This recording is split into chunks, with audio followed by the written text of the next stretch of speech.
pada video kali ini kita akan melakukan uji autokorelasi yang merupakan uji asumsi klasik ya. Namun untuk uji autokorelasi ini tidak selalu digunakan, hanya pada data-data yang bersifat time series saja. Saya berikan contohnya seperti ini. Jadi ini ada suatu contoh pengaruh inflasi, suku bunga tabungan dan suku bunga pinjaman terhadap rasio pinjaman. Jadi di sini saya menggunakan katakanlah 3 variabel independen dan 1 variabel dependen. Untuk variabel independennya karena inflasi suku bunga saya menggunakan persen ya. Jadi kalau di sini tertulis 2,3 itu artinya 2,3%. Sedangkan untuk rasio pinjaman itu menggunakan ya rupiah ya, nominal 3 juta, 2 juta seperti itu. Nah, ini adalah contoh dari data time series. Jadi jika Anda menjumpai data-data seperti multi years atau dari tahun ke tahun seperti itu, maka sangat disarankan melakukan uji autokorelasi terlebih dahulu sebelum lanjut ke analisis regresi maupun uji hipotesis. Sedangkan apabila datanya hanya diambil pada 1 tahun saja atau yang tidak melibatkan multi tahun, maka kita tidak usah menggunakan uji autokorelasi. Secara mudahnya, contohnya seperti kalau autokorelasi itu berarti misalkan pada bulan Januari kalian membeli banyak peralatan untuk kos, sehingga pada bulan Februari kalian pengeluarannya sedikit lebih hemat karena masih ada pengaruh dari pengeluaran pada bulan Januari yang lalu. Nah, itu adalah yang disebut autokorelasi. Data yang bagus adalah data yang tidak mengandung autokorelasi untuk analisis regresi ini. Jadi itu adalah contoh yang paling sederhana. Nah, di sini kita mengandaikan penelitian ini ya. Untuk yang sebelah kanan ini akan saya jelaskan di belakang. Oke, ini saya ekspor dulu ke SPSS ya. Ini sudah saya ekspor, jadi tahunnya sudah saya hilangkan. Pastikan juga ini sudah dalam bentuk scale ya, measurement scale, labelnya juga diberikan. Kemudian langsung saja klik analyze regression linear. Jadi analyze regression linear. Silakan masukkan dependen atau variabel terikatnya yaitu Y, dan independennya atau X1, X2 dan X3. Metodenya adalah enter. Kalau sudah, jangan klik OK dulu.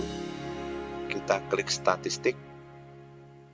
Di sini di bagian residual itu pastikan Durbin Watson-nya yang tertentang, karena ini yang dinamakan uji autokorelasi dengan metode Durbin Watson ya. Ada satu lagi yang namanya run test, kita akan bahas setelah video yang kita rekam ini. Kalau sudah centang ini kita klik continue, kemudian bisa diklik OK. Akan muncul tabel seperti ini. Di sini ada tabel namanya model summary. Langsung kalian perhatikan di bagian kolom Durbin Watson.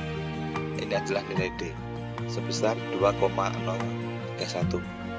Untuk mempermudah kita catat saja karena nilainya itu nanti sangat penting. Saya masukkan di sini sebanyak D 2,031. Nah, bagaimana kita mengetahui terjadi autokorelasi atau tidak? Kita bandingkan dengan ini. Kalian bisa cari di internet, namanya tabel keputusan Durbin Watson ya. Jadi semuanya sama, harusnya sama. Dan ini juga sudah saya upload di psikologi maupun di open learning. Jadi nanti kalian bisa download dari internet maupun dari kelas online-nya itu. Sekarang kita bandingkan ya, kembali ke sini. D kurang dari DL. Nah, kita harus tahu nilai DL-nya ini dari mana. Ada DL dan DU. Cara mencarinya adalah dengan rumus K di koma N. K itu adalah jumlah variabel independen, N-nya adalah jumlah responden. K-nya tadi adalah berapa? Kalau dalam penelitian saya 3 ya. Jadi ini disesuaikan dengan jenis penelitiannya. Kita andaikan K-nya adalah 3, N-nya adalah 13. Maka kita bisa cari di tabel Durbin Watson. Ini juga semuanya sama, di internet kalian juga bisa cari. K-nya 3 itu berarti K1, K2, K3. Di posisi K3 ini kita ambil, kemudian 13-nya ada di sini. Kita tarik, maka ketemu DL-nya adalah 0,7147, DU-nya adalah 1,8159. Oke, sudah saya tuliskan di sini. Sekarang tinggal kita bandingkan. Yang pertama, D kurang dari DL. Oke, tidak sesuai. D lebih besar dari DL. Oke, masuk, tapi D kurang dari DU tidak sesuai. Coret juga. Yang ketiga, D lebih besar dari DU. Oke, masuk. D kurang dari 4 kurang DU, 4 kurang DU sekitar 1,2. Tidak masuk. Yang keempat, D lebih besar dari 4 min DU. 4 min DU berarti 4 kurang 1,8 sekitar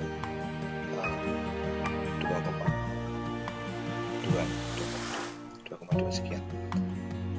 Oke, tidak 2,2 Oke, masuk. D masih lebih besar.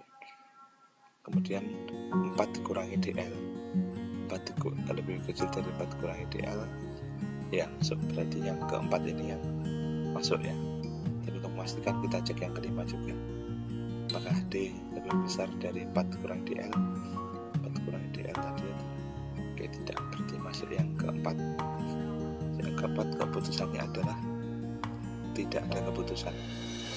Nah, kalau misalkan menunjukkan hal semacam ini, saya sarankan kalian menggunakan uji autokorelasi dengan rantes. Kita bahas di video selanjutnya. Tapi misalkan di sini ternyata sudah ada keputusan bahwa tidak terjadi autokorelasi, maka yang tengah ini, diharapkan yang tengah ini, maka kalian bisa lanjut ke uji hipotesis atau mungkin analisis regresi. Tapi kalau itu ternyata terjadi autokorelasi, yang artinya 1, 2, 4, 5 ini itu kalian jumpai, maka saya sarankan menggunakan uji autokorelasi rantes seperti itu. Oke, kita lanjut pada video autokorelasi dengan rantes ya.